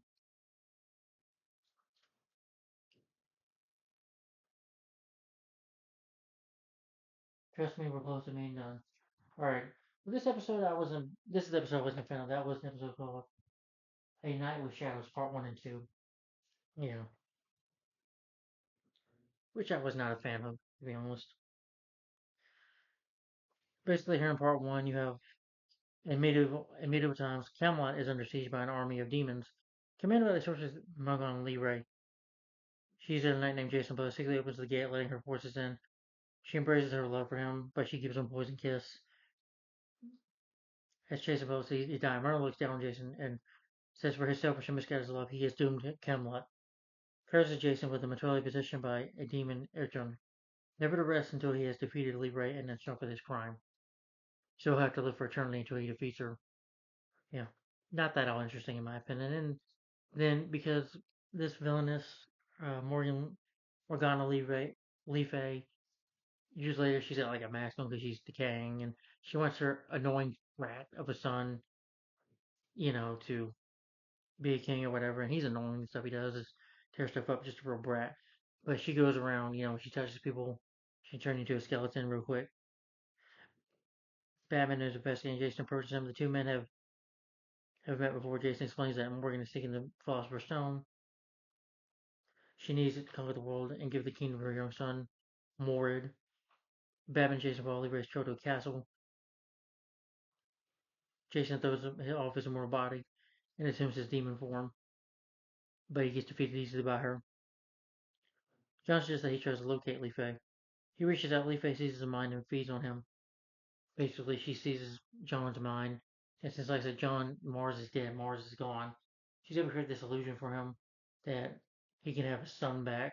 So he goes back to his Martian form, and Demon's like, "You fool! You did this!" Grabs him out of there, and he tells Batman, "You don't need to trust John Jones.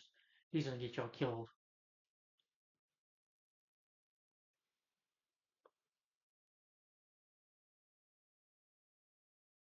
But Batman refuses to listen because Batman tells him in the episode, "I trust John in my life." Wonder Woman and Flash go to a costume party. This guy who's like, he's Art Heckman, but he looks like the late Hugh Hefner, like a Playboy Mansion. He's a wealthy Maxine tycoon, but he wished to be famous and have women and all that stuff. He tries to flirt with one woman until Morgana appears in his home and turns him into a monster. Batman and Energon attack, but Morgana retaliates and hits John with another vision of his family. John hesitates, giving the opening, and she wounds Batman. And he was like, "That's because of you. She died. And he almost died." And then you go to part two. Batman awakes in the watchtowers, and John tries to apologize. Him empowering his Diana is repulsed by his views. Tries to even flirt with him a little bit. Flash goes to flirt with these two girls. Morgan arrives. Diana grabs a airstone, transforms him into a giant worm.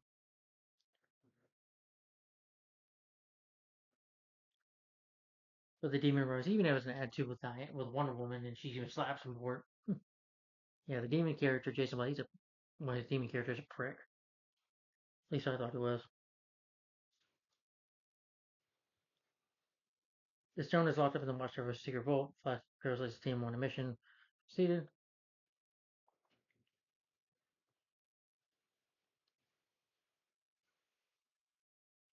Morgana's soldiers appear. They get on Batman, Flash, and Wonder Woman defeat them.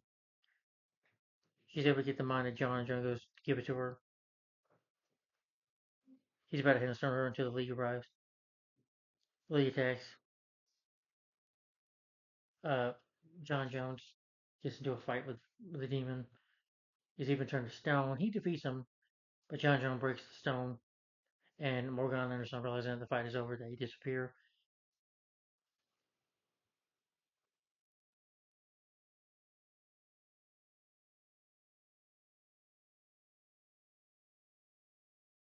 John reads his mind.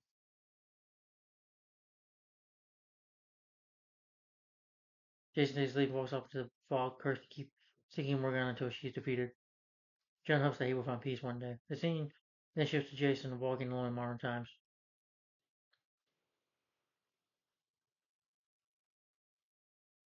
Yeah, again, I didn't really care for this episode much. I didn't hate it, but it was alright.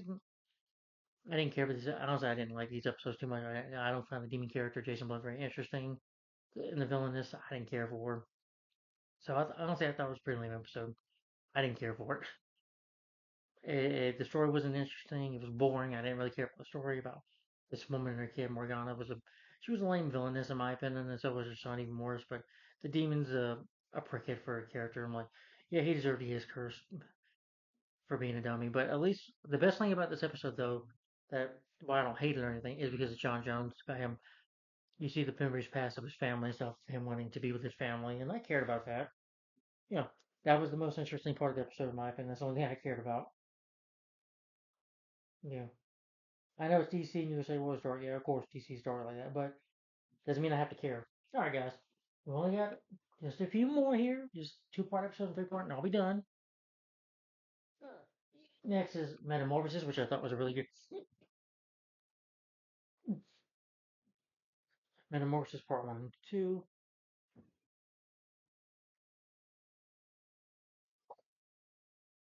Sorry.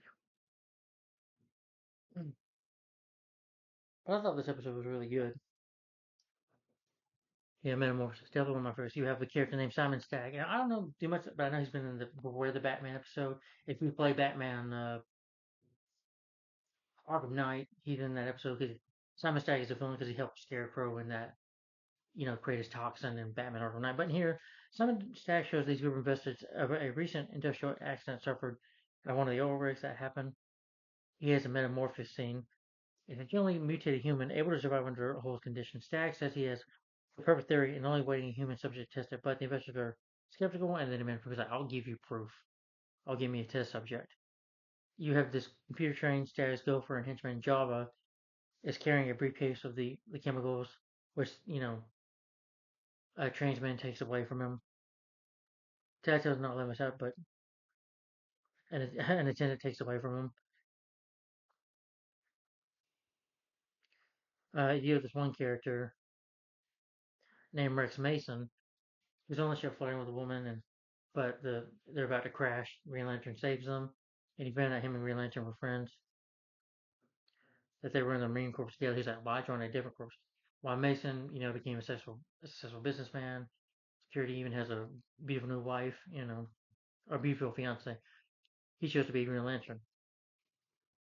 You see how some John is a little jealous of his life that his friends become.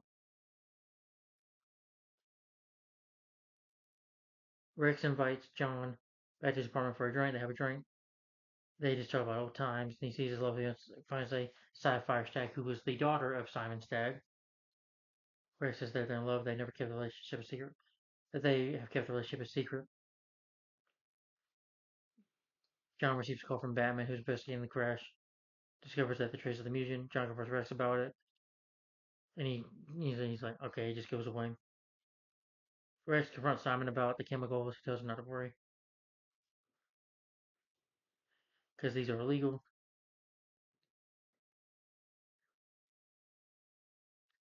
Um, Later on, Simon comes to see Sapphire, his daughter, with flowers. Says that he's going to quit Stag Industries and take a job in another city. Later, when Simon pays a surprise visit to his daughter's apartment, he's surprised to find Rex there. She tells her father is going to go with Rex. That she's going to go with Rex. Simon pretends to accept it, but he's really angry. He's like, I think we found our next test subject. Because he's not going to let her be with his daughter. Let Rex be with his daughter. The next night, Rex goes at his desk. The security alarm sounds. Due to one of the doors being knocked out, he goes down to investigate. He is dosed with a mutagen. Rex regains consciousness in the hospital bed. Simon Sapphire passes out. He's like, oh no, he can like shapeshift and stuff, has these powers now. He rushes out into the night. People see him and freak out. And he looks at it like, oh my god, what happened to me? Lantern follows the reports to the site. Stag, Java, and Sapphire listen to the police. Sapphire begs John to find Rex. As they do, Java takes pictures that her and John are embracing and her giving him a kiss on the cheek. Simon returns to the office and finds Mason saying this, having reviewed his project on Metaphor and realizes that what happened to him was no accident. Mason mentions the truth, but Simon distracts him with a photo. Who's like, it's your friend John Stewart. He really set you up so he can have his girlfriend for himself. So he's jealous of your life. So John enlists the help of the rest of Justice League to track down Mason. They get nervous about bank robbery.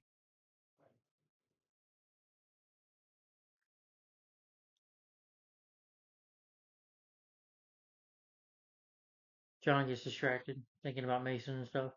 Gets saved by Hot Girl eventually. John flies to meet him at a chemical plant as Rex calls him because earlier he gave him this signal, this beeper to give him a call, whatever. Feeling that his friend has betrayed him because he loves Sapphire, they fight, and he nearly comes close to killing it. Rex comes pretty close to killing him. Then we enter into part two. As Rex prepares to kill John, the rest of the league show up. First, you have Superman show up, and he can't take Superman's a man still, so he tries to stab him with knives and stuff until he's able to grab Superman in the arm and use green kryptonite, weakening Superman. And Hawkgirl tries to nearly attack him, but he's able to use his shape-shifting abilities, like Clay, to attack her. John Jones turns into a dragon, but he's able to take John Jones down. Rex decides to run. Turns to Sapphire and Alec confronts her about her afraid.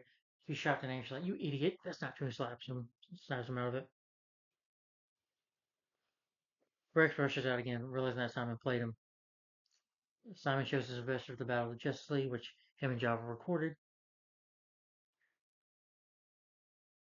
Mason and Rabbit time to hear this and is ready to kill Simon, but Java stops him by spraying him with liquid nutrition and freezing him solid. Uh, Sapphire calls John and asks him to help him.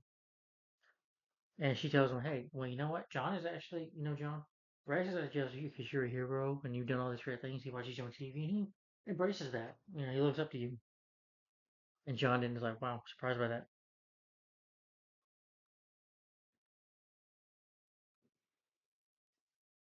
Simon's preparing this fresh press of the mutant with a reality control device.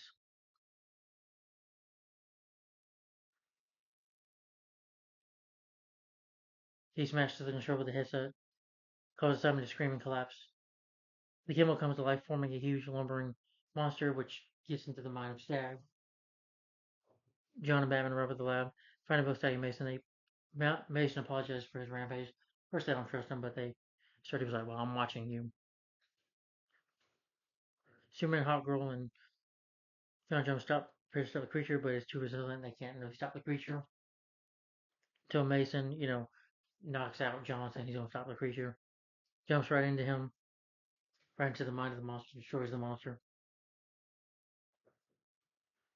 Sapphire is watching the news of a classified creature, and this creature attacks her as her father. He's like, you'll never have her. Batman creates a formula, so Mason goes in there and gets the formula.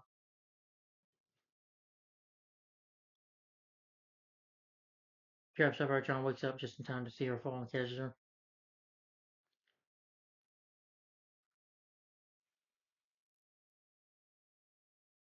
The League assembles on the apartment balcony to console Sapphire.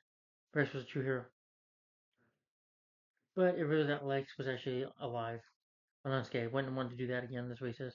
Sapphire throws herself into his arms. They kiss, and Hot Girl winks at John, asking, is she regretting the road not taken?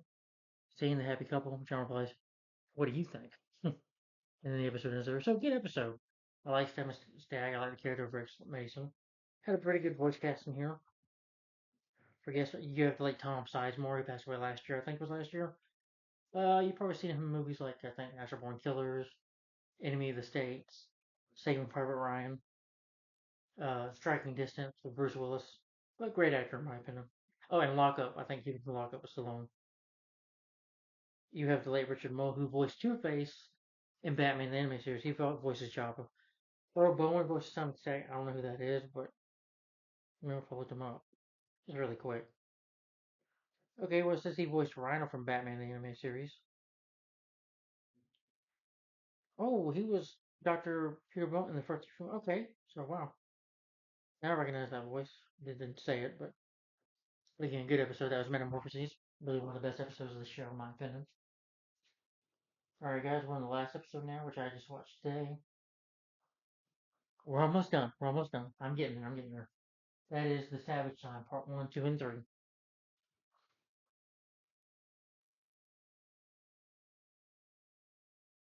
This episode starts off with the Justice League returning to Earth in a mission to distant galaxy. Green Lantern is telling the official of his ring after a fight. You have Green Lantern, Wonder Woman, Girl, John Jones, and Superman as well. But Batman's in the Watchtower waiting for them to come. Green Lantern, he's got plenty of power. They approach the Watchtower, but Superman contacts Batman in the tower. Before they arrive, there's a building flash of light, which sends them, they're gone. Goes to another universe. The League lands on the Earth, and Metropolis shocked to find things change. Huge buildings and Nazi-style flag everywhere. A squad of security guards try to attack them. They even try to put their hands on Hawkgirl. She knocks them out and they get into a fight with them. But then you have this futuristic-looking Batman who saves them, get them on this train, they get away. That they're in the future, well, kind of in the past, but something's all the time. Hard for me to explain.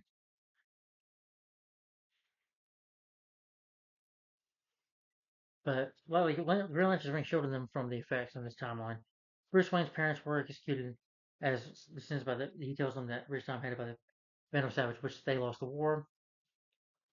I know Vandal Savage is his character that lived for many years, but what he did was go back and he time traveled back to the 1940s, killed off Hitler, and he took over the world itself. That's why it is like it is today. Yeah. Bruce now leads the resistance. That's right. You see this couple kissing, though. I know it kind of reminded me of Dick Grayson and Barbara Gordon. a little bit.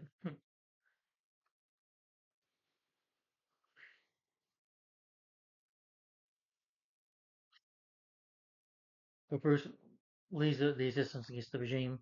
One asks how the regime has been in place. He said World War II was like, well, we lost World War II, and this time. The League with Batman's help, they infiltrate Savage's laboratory. They find the time machine, and Batman tells them, no, I'm going to stay here just in case it doesn't work. So they all jump in.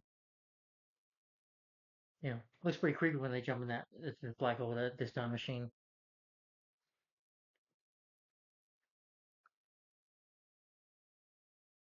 The League arrives to the city of Cannes in France. They miss some heavy and German forces right away. There's war going on. The Nazis have, thanks to Savage, they have this big machine, but the League work together to take them down. So John Jones and Wonder Woman need to go to Berlin, and Superman, Hot Girls, and Flash and Green Lantern decide to stay there and fight. It's like these war wheels they have, and they defeat them. They find out more. They want to find out more about the source of this weaponry and see if they can find how to get out of this.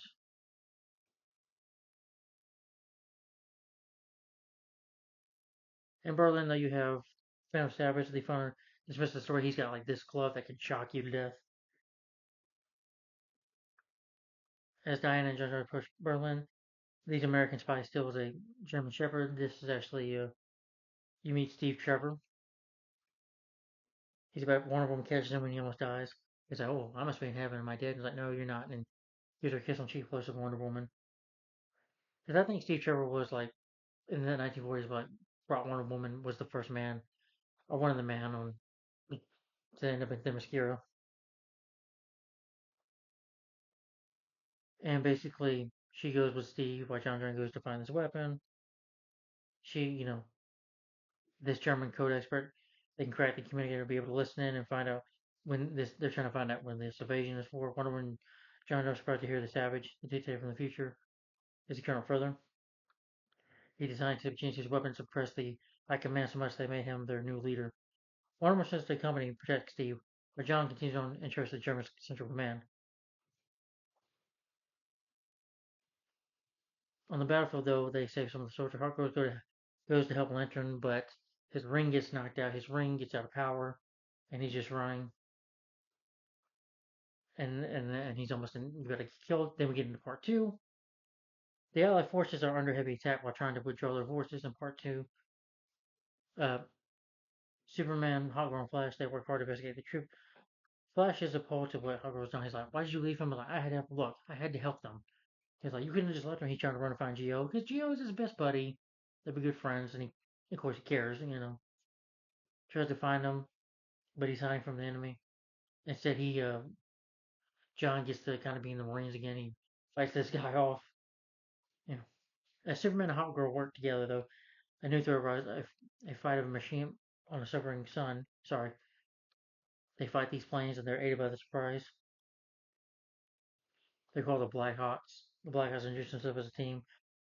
Pilots fighting against all Nazis. He's asked for the League's help, and the Superman agrees to meet at their island headquarters. He's found by the Easy Company, and he tries to defend one of them, but he messes up.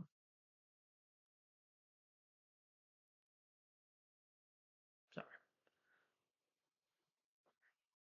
Savage, Savage interrogates John Jones because John Jones tries to sneak in there, and he, with his glove, is able to knock him out.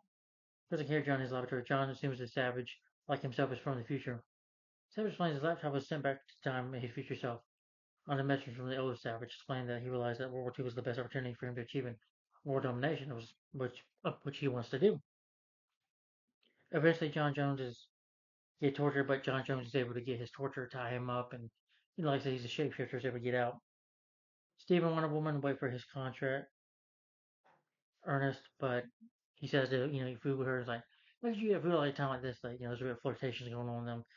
They get attacked.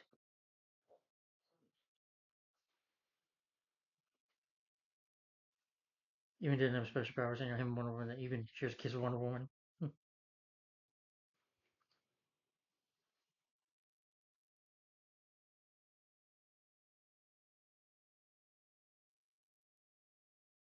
Savage turns his life to find John Jones escaped. Wonder Woman and Steve rescue him from captivity. The signs of one that's trapped Orbs appear surrounding the jail, and then we get into the last part, the last episode of season 1 of Justice League. That's part 3. One of them breaks off the outer casting. She puts them in a mattress to protect them. Steven Ernst undercover, find out, and she becomes friends with Ernest too, and he starts to decode the code, whatever he's doing. The Black House destroys the facility. Flash runs and evacuates the workers, while Superman and Hawk go up there and they're fighting in the air. Ernest taps on the communicator, and the invasions know that the signals that they're doing anything because of the information he told John Jones. Savage, Venom Savage says to go ahead and start the invasion today. Now, one of them prepares to fly, but Steve asks, "What if I never see you again?" But then she kisses him and he wishes her luck. He's like, "Good luck, Angel." Easy Company finds the airport hidden under Alco Hill. With the Easy Company, though, John is able to sneak onto the plane. Lantern runs out and boards Savage's flagship. He starts knocking out the ship stuff. He gets captured, and he gets captured by Savage's men. They ask him, "What are you doing here?" And he won't tell him, so he tries to kill him. Tries to give him a shot, but he fights Lantern, sabotages the critical systems. Wonder Woman arrives regrouping with Superman, Hawkgirl, and John. Together, they manage to take down several of the planes before Savage's flagship resurfaces. However, the invasion force runs headlong into the Antichrist, destroying it, and they win the fight.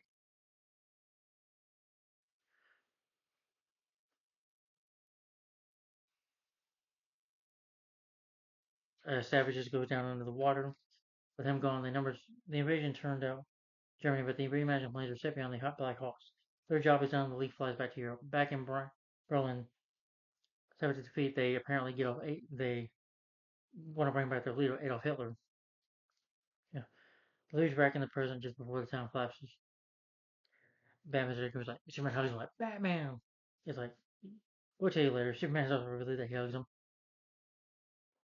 Wonder Woman, thinks about Steve Trevor. She visits a retirement home and she sees Steve and as an old man, he smiles and he says, Angel. And then they share a moment. She holds his hand, and that's the end of the episode, and that's the end of Justice League Season 1. Yeah, I know we're nearly 2 hours in this video, but I'm done actually. Well, not. Yeah. But that's the Savage time. Let me give my final quick thoughts on the end of the season.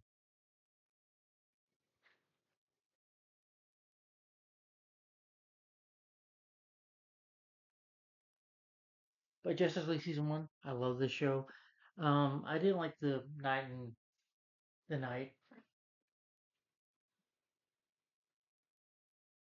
night with Shadows episode. I didn't care for that one. That was a pretty weak episode. I mean, I liked what was going on with John Jones. I like the team of the superheroes. They're all different powers.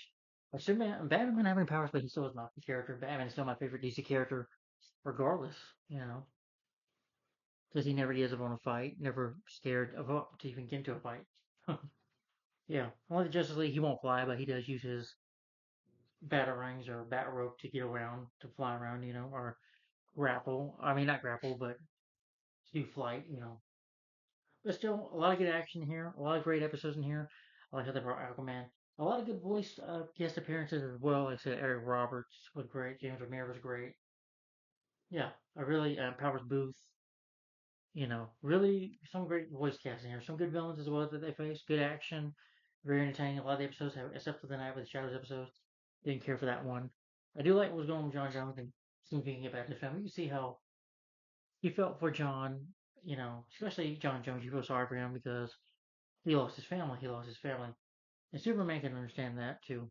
But a lot of when they give the characters some stories as well, or episodes about them, which I like. But this is a very entertaining show. I love Justice League. 20 years later, it still holds up. Love this show. Great show. But next will be Justice League Season 2. Oh, we're ready for Justice League Season 1. I'm going to rate this 4 to 5 stars and a thumbs up. So, guys, tell me in the comments down below, what do you think of Justice League Season 1 in your opinion? Do you like it? Do you hate it? Uh, Tell me in the comments down below. Do you think this is a classic show? I ever think it's one of DC's best shows, in my opinion. Classic. Love this. I wish they would have made 2 more seasons. I wish we had season 3 and 4 for this. But Justice League season 1, my rating for this show is a thumbs up and 4 to 5 stars season 1. So let me guys comment down below. What are your favorite episodes of Justice League season 1? And what do you think of the show in your opinion? And what is your favorite animated Justice League movie? I don't know. Mine probably be maybe I'm thinking either Justice League Doom or Justice League War. I'm headed for more Doom, but I don't know. Maybe when I review.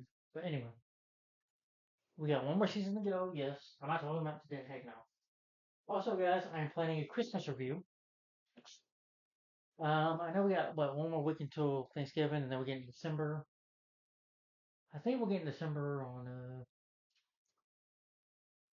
not this Sunday, but I think next Sunday we'll get into December. And I will tell you guys, I'm planning a Christmas review. So I figured it's best to do a Christmas review because I love doing Christmas reviews. On my other channel, I always love doing Christmas reviews because that's always been my favorite holiday. And I love doing Christmas reviews. I did it on my other channel. I'll share this, but next, National Lampoon's Christmas Vacation. So I actually might do a review on this next. When we get into December. Yeah, we're still, you say, I want to wait till December. For me, December is always a great time to review a Christmas movie. But I love this movie. Yeah, but this will be the next review. Stay tuned for this is a Christmas review. You know, if you've seen me on my other channel, you know I do Christmas reviews every year in December on my channel. Every year I have. So, and I'm not going to stop that tradition, doing that on my channel. And then I will talk about Justice League Season 2. Hopefully I will get to finish. I will get to finish it before Christmas. It is 26 episodes, but the great news is it's just like this. It's 4 discs and 20 episodes, all part 2 episodes. Well, let's see, is it all part 2 episodes? Uh, yeah, okay, it is. It's only 3 parts, but I will be giving, then after I review National Lampoon's Christmas Vacation starring Chevy Chase, Beverly D'Angelo, Randy Quaid, yeah, I will be giving my thoughts on favorite episodes of Justice League Season 2. So stay tuned for that. And then I will get back to the superhero movies with 2008 reviews. Might as well spoil go and tell you before it was be Justice League: The New Frontier, Iron Man 2008 Revisit Review, The Incredible Hulk 2008 Revisit Review, and Hancock, starring Will Smith and Charlize Theron, Jason Bateman review. Yeah. Now, I have reviewed Batman Gotham Knight. I will be sharing that superhero on my superhero reviews playlist, okay? Uh, Hellboy 2, The Golden Army. And I've already reviewed The Dark Knight, Batman Gotham Dark Knight, but I will be sharing it on this channel with review from my other channel, sharing it on the superhero reviews videos playlist. You'll see. But Hellboy 2, The Golden Army. Uh, Next Avengers, Heroes of Tomorrow. Yeah. Uh, Punisher Warzone 2008 review. And The Spirit 2008 review, which I heard that was not a good movie. I was not even a fan of this movie. But anyway, we'll get into those reviews much later down the road. And then we'll get to the 2009 reviews. I'm not going to say what it is now. But anyway, guys, thanks for watching. Like, comment, and subscribe. And I will see you later. And of course, some more Revis reviews to come up as well. So a little more. But anyway, thanks for watching, guys. Like, comment, and subscribe. And I will see you later. Thanks for watching. Have a good day. Bye-bye. Thanks. Bye-bye.